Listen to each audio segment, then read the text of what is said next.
Hi there, Steve from Steve M Outdoors, the world's most famous redneck preppy, and today a quick video where I'm going to look at some surplus ammunition you may have never even known existed. Chinese brass-cased 7.62 by 54 millimeter rimmed. Now, most of the time there's nothing intrinsically valuable about old ammunition. It's the rarity that determines the value. Take, for example, 45 Auto. You can still find the odd box of World War II era ammunition made for the M1911 A1 pistol, and you really probably won't pay that much more for it compared to the new stuff. Now, 43 Mauser, or 11 millimeter Mauser, depending on how you like to call it, already on its way out in the First World War. It was still being produced during the Second World War, as there were a couple of militaries that still used rifles that fired that black powder cartridge. And that rifle, and the ammunition, of course, was used in limited and reserve rules. Now, old box of that stuff, just last month, I was quoted a price of $200 for 20 rounds. And it's a good price. I might actually buy it. Now, if you're like me, you're not just a collector of milsurps. You believe in shooting them as well. Guns got a gun, after all. A lot of the stuff that we tend to shoot out of our Comblock rifles is steel-cased ammunition from the former Eastern Bloc. Now, of course, the Soviets and their satellite states weren't the only ones that used platforms that utilized the 54R ammunition. So did the Chinese. Now, Chinese surplus that you're likely familiar with is steel-cased, and it's really not all that dissimilar to the Soviet bloc stuff that we could once buy pretty cheaply. Chinese surplus you may have never seen, such as today's brass case example, existed for a relatively short period of time. So, opening her up,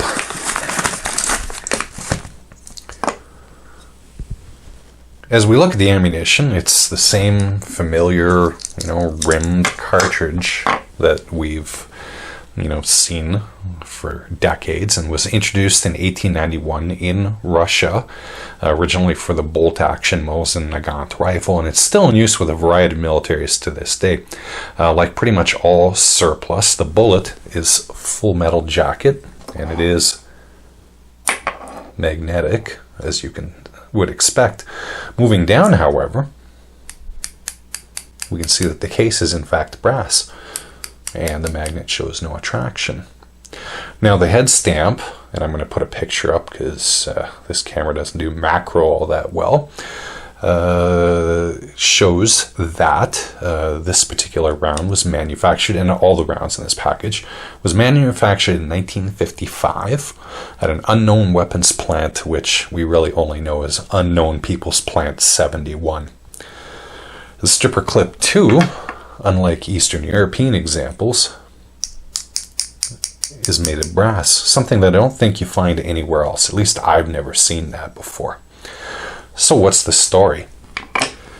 Well, some people have speculated that China actually made commercial ammunition in the 1950s, but that's not true. The Chinese had their hands full with transitioning from a World War II military force into a force that was, more capable Cold War version. On top of that, they were still dealing with remnants of the nationalist army, and they really didn't have time to start producing commercial ammunition. Not that anybody was going to buy communist ammunition. It wasn't until decades later, in the 1980s, that the Chinese started exporting ammunition commercially.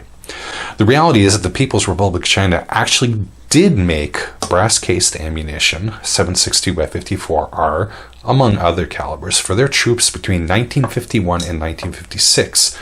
Now, starting about that time, just before the Sino-Soviet split, which started in 1956, the Chinese received technological assistance from the Soviet Union, which included machinery to manufacture steel-cased ammunition for Soviet calibers.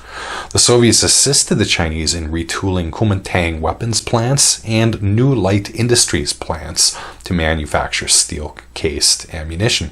Now, the dates are a bit cloudy, but it seems that the Chinese basically switched from to steel-cased ammunition anywhere from the second half of the 50s all the way to the mid-60s. We're not really sure.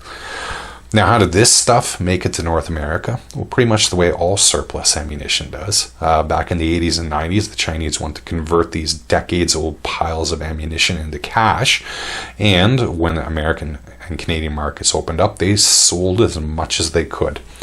This particular package was part of a lot of ammunition imported by Century International Arms out of Montreal back in 1992-93, thereabouts. It's not rare, and there's still enough of it out there, although, like I said, I haven't seen this stuff before. Now, you might be tempted to believe that because this is brass-cased ammunition, that this stuff is radically different from the steel case that the Chinese and other people produced. Unfortunately, that's not really the case. Pun unintended. This stuff is still corrosively primed with Berdan primers. If you can manage to prime these cases, you can still use them, as the brass is of pretty good quality. But I think most people aren't going to want to put that effort in, considering you can just buy regular 54R brass from companies like Putervy Patterson. The powder is reportedly a little dirty, but if you're firing corrosively primed ammunition, you know you need to clean the rifle anyway. Finally, in terms of accuracy, it's about average from what I hear.